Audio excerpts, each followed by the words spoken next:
Okay, so welcome everybody to tonight's class. We're going to talk about, as Ravundi said, waiting between meat and milk, the different combinations and that we might have from waiting between meat and milk, milk before meat, meat before milk, what types of meat, what types of milk, then different questions that come out from that. So we're going to go from, I guess, the sources, some of the sources, and then to the halacha l'maaseh. Okay, so the first thing that obviously we need to take a look at is the psukim. So in 3 different places in the Torah, it says lo tevashel gadi b'chalev imo. And interesting, I read this last week.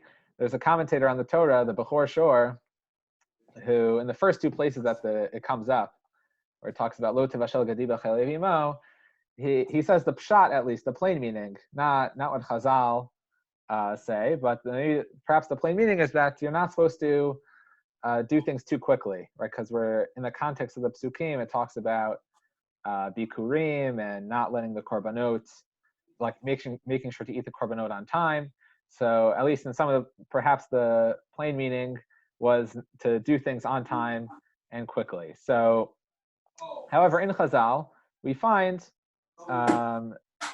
they take the 3 different places that it comes up for 3 different prohibitions. So we see this in the Gemara in Chulin, that's on our screen. Devei Rabbi Yishmael Tana. So in the yeshiva of Rabbi Yishmael, they taught lo tevashel gadi b'chalevi mo shel shapamim. Right. So it says in the Torah lo tevashel gadi b'chalevi mo. You should not cook the kid in his mother's milk. It says it 3 times. So one is to teach me echad le'isur achila. One is to teach me that's prohibited to eat that. Ve'echad le'isur hana'a. One is to teach me that's forbidden to benefit from it.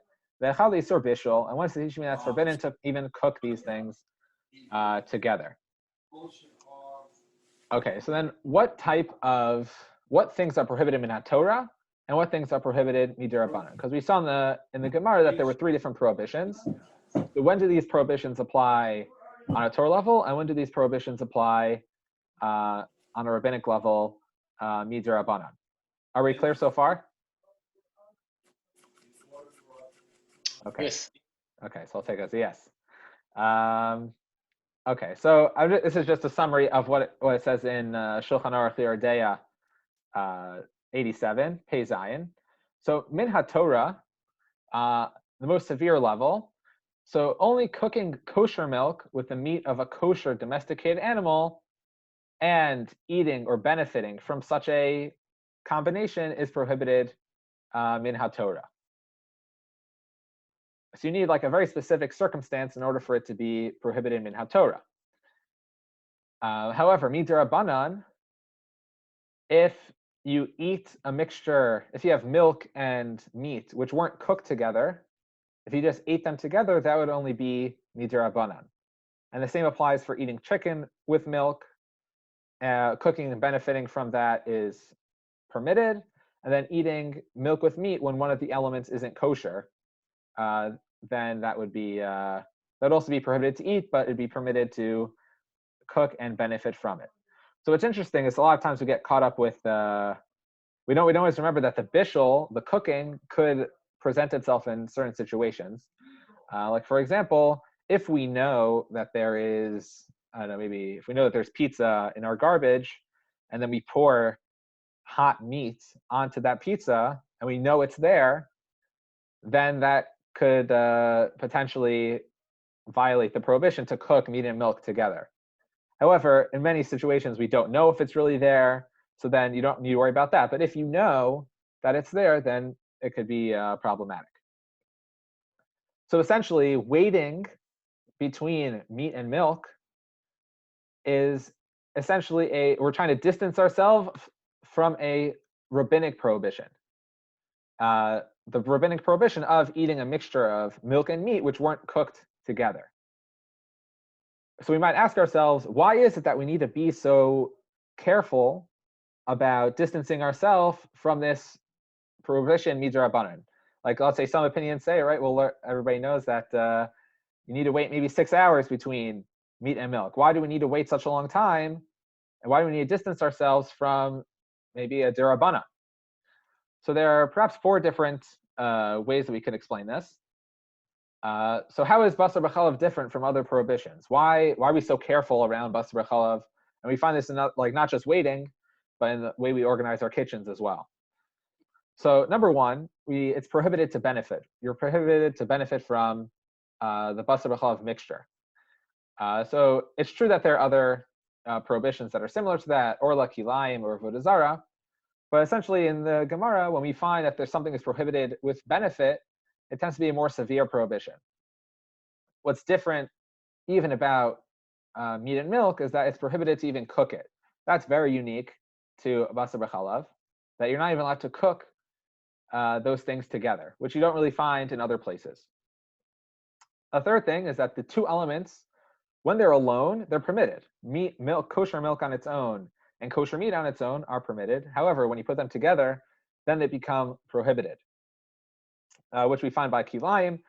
And by chametz, we find that similar because during the rest of the year, we're allowed to eat chametz. On Pesach, we're not allowed to eat chametz.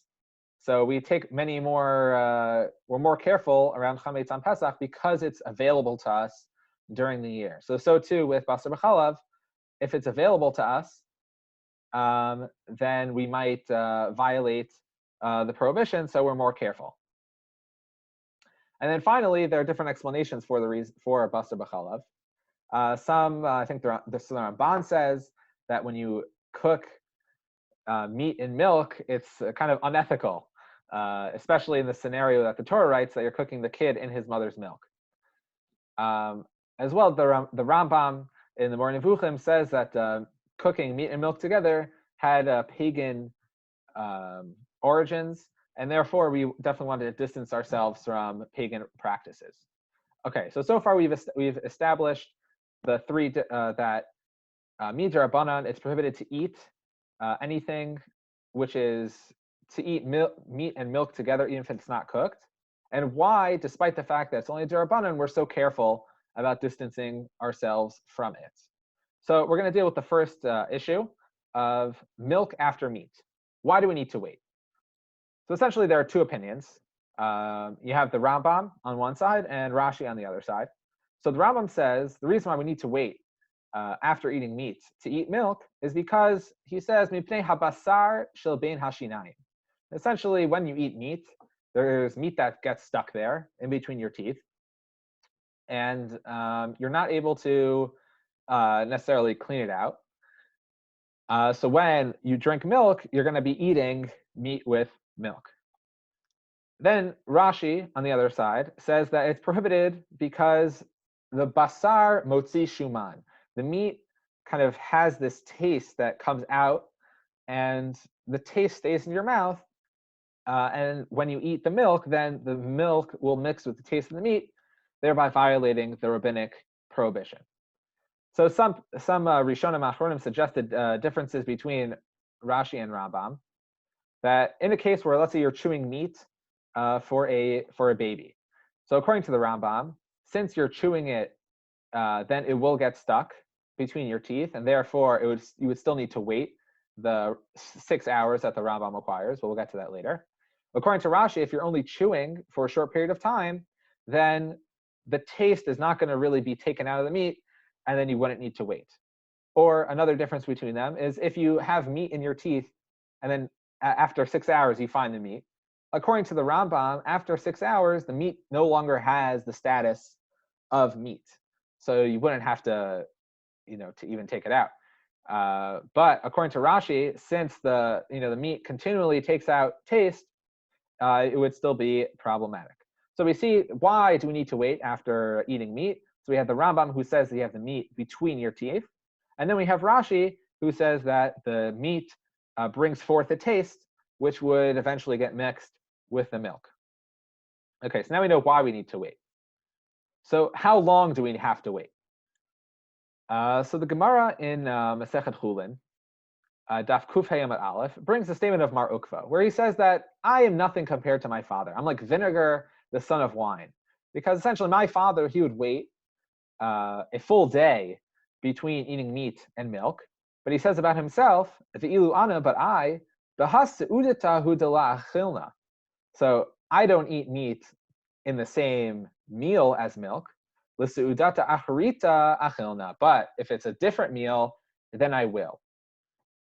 So Mar Ukva introduces this terminology of seudata acharita, a different meal. So the Rishonim all discuss and disagree what constitutes a different meal, and that will bring us to the different times that the different minhagim that people wait between eating meat and milk. So I'm going to bring three different opinions that we have here. The first one is also what the Rambam holds. That's the opinion of the Rush. And the Rambam essentially holds that you have to wait 6 hours. That's essentially the time between what was then the morning meal and the evening meal. 6 hours between the evening and morning meal. And as the Rush says, Mizman su'udat haboker ad zman su'udat ha'erev, from the time between the morning meal until the time of the evening meal. Okay, so that's one opinion, 6 hours. And that's what the Rush and the Rambam say. A second opinion is brought by Tosfot in Masechet Chulin.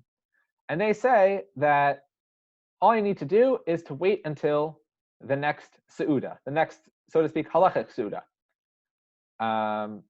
They say, afilu la'alter, or you could even eat the milk immediately after eating the meat. Im sile kashulchan uveirach mutar. If you remove, if you clear the table and make Birkat HaMazon, then it'd be permitted for you to eat the milk afterwards. And then Tosfot bring a different place. They bring an opinion of Rabbeinu Tam or the Halachot Gedolot that you don't need to even wait for a different meal. So long as you wash your hands, you do nitilah v'kinuach, and you wipe down your mouth or clean out your mouth, shari, that'd be permitted. So essentially, we've seen three different opinions for what constitutes a different meal. So we had the 6 hours of the Rush and the Rambam. We had Tosfot who say it's after you finish the meal. And then Rabbeinu Tam of the Halachot Gedolot, which is after wiping and rinsing. And we'll define those terms of wiping and rinsing later on. And then just to bring in the different minhagim that we have 3 hours, which some say is based off the fact that at some point we stopped just eating 2 meals. We started eating 3 meals. So the time between each meal became less. So it was only 3 hours between each meal. Or it depends on the winter or summer calendar. So there might be less time between each meal. Let's say 5 or 5.5 hours. The Rambam, as we saw before, he says, V'hu kimo sheishaot. He says it's like 6 hours. Kimo is not maybe exactly 6 hours. So that's why Rav Ovadia says that one could maybe wait 5, 5.5, maybe more, like 5.5. Then Erie brings 5 or 6 hours. So that's where you get the source for 5 or 5.5. So you have almost, I guess, 6 different options for how long to wait. Okay, so that was all a disagreement about how do we define a seudata achrita, a different meal. So the first 2 opinions that we have of 6 hours and after finishing the meal are brought by the Shulchan Aruch and the Ramah. So the Shulchan Aruch paskins like the Rambam. So he says that lo yochal gvina acharav ad she'yisheh 6 sha'ot. He says you have to wait 6 hours. But the Ramah says, he brings the opinion of Tosfot, that you don't need to wait 6 hours. Rather, if you clear the table, make Birkat HaMazon, you can have meat and you can have milk after the meat if you clean and wash out your mouth. But he notes that the minhag in the countries of Ashkenaz was to wait 1 hour. So that was like in an additional harchaka, an additional like distancing from what Tosfot said. So the Ramah is saying, I am following what Tosfot says, that you only need to just clean out your mouth, go to a different meal. But the minhag is to wait a little bit longer, to wait 1 hour. However, he's at the end of his comments, he says, V'yesh medaktikim lamtin 6 sha'ot. There are those who are careful to wait 6 hours achar achilat basar legvina, between meat and milk, v'chein nachol la'asot. And he says it's proper to wait the 6 hours, the full 6. So, but it's important to note that the Ramah, he does bring Tosfot lahalacha. He does paskin like Tosfot, and this will provide some flexibility regarding questions of doubt or questions of sick people, because we find that the opinion of Tosfot and the minhag to wait only 1 hour is brought la halacha. So we'll see how that plays out later on. So essentially, so far we've covered why do we need to wait between meat and milk, and now the Rambam, who said that the meat gets stuck between the teeth, and Rashi, who says that the taste of the meat is still in your mouth. And then we went through a discussion of what is the definition of a different meal. And we had 6 different opinions. You have the 6 hours after finishing a meal, after washing and rinsing, 3 hours, 1 hour, all the different options that we might be familiar with. Okay, so that was milk after meat. So now we're going to take a look at meat after milk. So with meat after milk, things are a little easier because essentially milk doesn't have the problems that attend the meat, because the milk doesn't get stuck in your teeth. The milk or the cheese, basic cheeses, don't get stuck in your teeth, as well as the problem of the taste. The taste of the milk, the taste of the cheese doesn't stay in one's mouth for too long. So we find this brought, the source of it is the Gemara in Chulin on Kuf Hey Amud Aleph. So the Shulchan Aruch brings this halacha. He says, right? He says that if you ate cheese, it's permitted for you to eat meat right away. You can eat meat immediately after. Right? So long as he checks his hands. But if it's at night and you can't see your hands, then you should wash your hands. Not really as much of a problem nowadays when we have light, so you can see whether our hands are clean or not. And then he says, but you need to wipe your mouth and to wash out your mouth. So just define these terms, wiping and rinsing. So lekaneach, to wipe down the mouth. So the Shulchan Aruch says to use a piece of bread that you chew, and through the chewing process, you're able to draw out the taste in the meat or to remove any remaining pieces. But he says you shouldn't use things which get stuck on the teeth, like dates or flour. Whereas, so hadacha, that is rinsing your mouth. So he says just to use water or wine. And the Pnei Halacha, Rabbi Elazar Malamed, so he says that brushing one's teeth and rinsing out their teeth after brushing suffices to satisfy this requirement of the Shulchan Aruch. So when do we say that you need to do all this? We're talking about eating meat, animal meat, after milk. But if you're coming to eat chicken after milk, you don't need to clean your mouth and you don't need to wash your hands. However, Rav Malamed says that it is good to keep the same practices between animal meat and chicken, and therefore he recommends that lechatchila one should brush their teeth, rinse out their mouth between milk and chicken. Okay, so just to summarize, for meat after milk or soft cheese, essentially we have I wrote the step-by-step process here. So for the first thing you do, you wipe down with bread or some other thing that you chew that won't get stuck in your teeth. And then there's also rinsing with water or a different liquid. So you try to chew and rinse well. You don't need to chew very hard, not a requirement. And you don't have to swallow the food. You could spit it out if you want to. You can skip step number 1 if you brush your teeth and you rinse afterwards. The Pnei Halacha says it's even preferred. And then check your hands for any remaining pieces of milk or cheese, and then wash your hands if you find anything. And then after that, you're all set. You can eat your meat or your chicken after having your milk.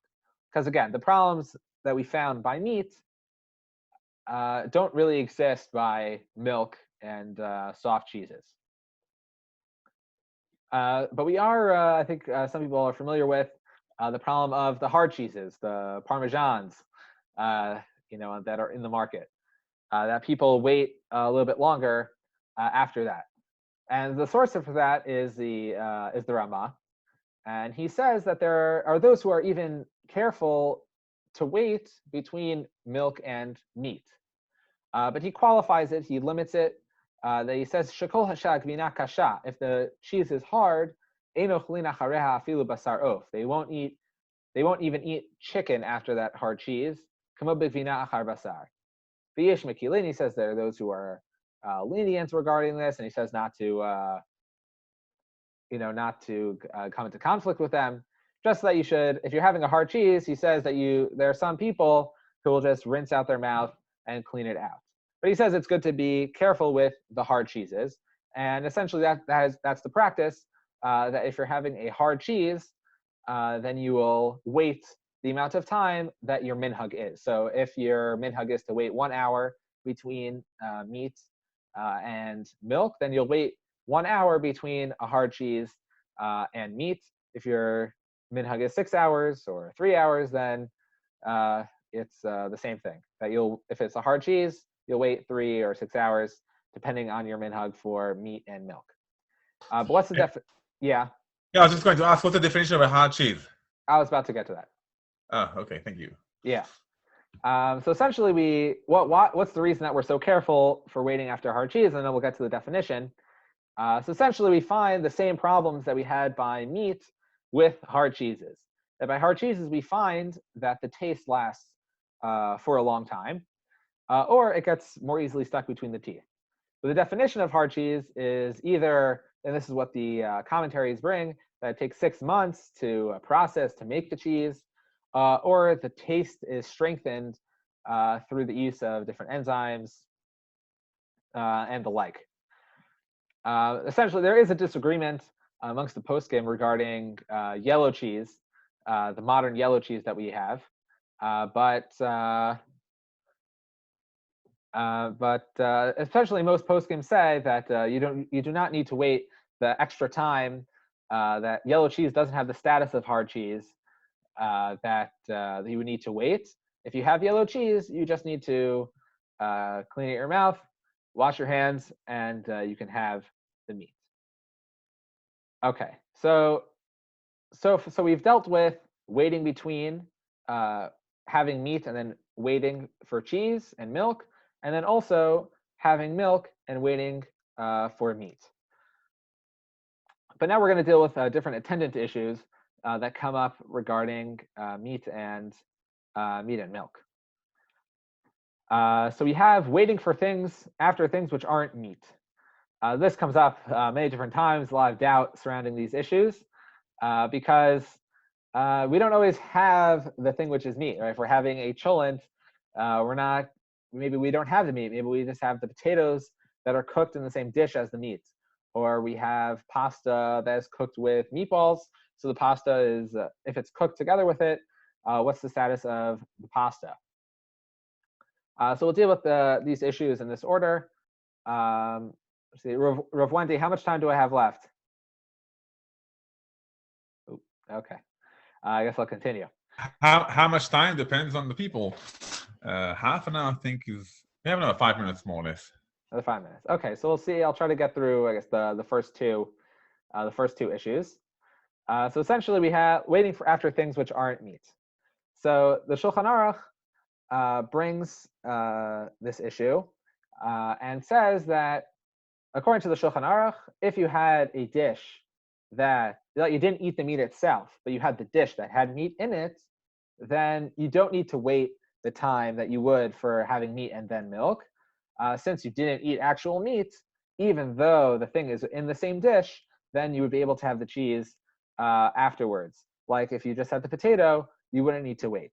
However, the Ramah brings the minhag to be more machmir, to be more stringent, to not eat cheese or milk after having a dish that had meat in it, in the same way that they would wait for meat. And he says, he says, don't change this minhag. This is a minhag that has taken hold.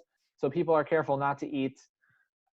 People are careful to wait after having dishes that had meat in it, even if they didn't eat meat themselves.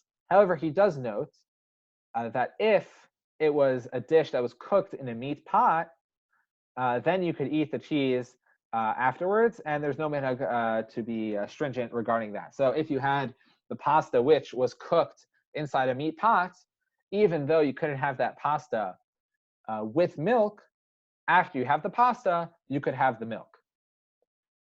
Or if something was fried in a meat pot, you wouldn't have to wait after having what was fried to eat the milk. Obviously, you couldn't eat it with milk, but that was regarding things which aren't necessarily meat per se. So then just to talk about people who are sick. We noted earlier that there were several positions regarding what constitutes a meal and how much time you're supposed to wait between the meat and the milk. So because that we have so many different opinions, it creates a lot of flexibility regarding cases of need, especially somebody who isn't feeling well. So the Chatam Sofer says that because we have the opinion of Tosfot, or the minhag, to wait only 1 hour, if somebody's sick and they need to eat the milk for their well-being, that if you had meat, they would only have to wait 1 hour before they had milk, even if normally they would wait 6 hours. So that the different opinions allow for this flexibility. Again, because the whole this is all trying to distance ourselves from an Isser Derabanan, right? It's only an Isser Derabanan to eat meat and milk together when they're not cooked together. So therefore, in cases of specific need, we would allow you to wait less time. And this also relates to a case where if you're usually wait 6 hours, what if you make a bracha on something dairy in that time that you're waiting? So essentially, if you've either cleaned out your mouth, or you finished the meal, or you've already waited 1 hour, if you've already made the bracha on the dairy, Rav Ovadia Yosef says to have a little piece of the cheese, a little drink of the milk, in order to not say a bracha levatala, an unnecessary blessing, because it's better not to violate that prohibition than to violate, which according to many opinions, you wouldn't violate the Isser Derabanan if you had already cleaned out your mouth, if you had already finished the meal, or if you had already waited an hour. Okay. And I guess one more thing regarding keeping this minhag for children. Essentially, with kids, it's a process, a slow building up for how long they are supposed to wait. So essentially, a kid who is less than 3 years old, you're able to feed him milk right after meat, so long as you clean out his mouth. Once the kid's already old enough to understand that there is an issue with having meat with milk, then you can train them to start waiting 1 hour. But even after 1 hour, it's good not to give them like dairy candies, dairy sweets, because even though they're waiting an hour, we don't want to encourage, I guess, less waiting time if your minhag is to wait longer. But then, a year or two before the bar mitzvah, or 3 years, depending on what the parent thinks is best, the kid should start to keep the minhag of the parents, whether it's 3, 5, 5.5, 6 hours, or if it's an hour, or to continue keeping an hour.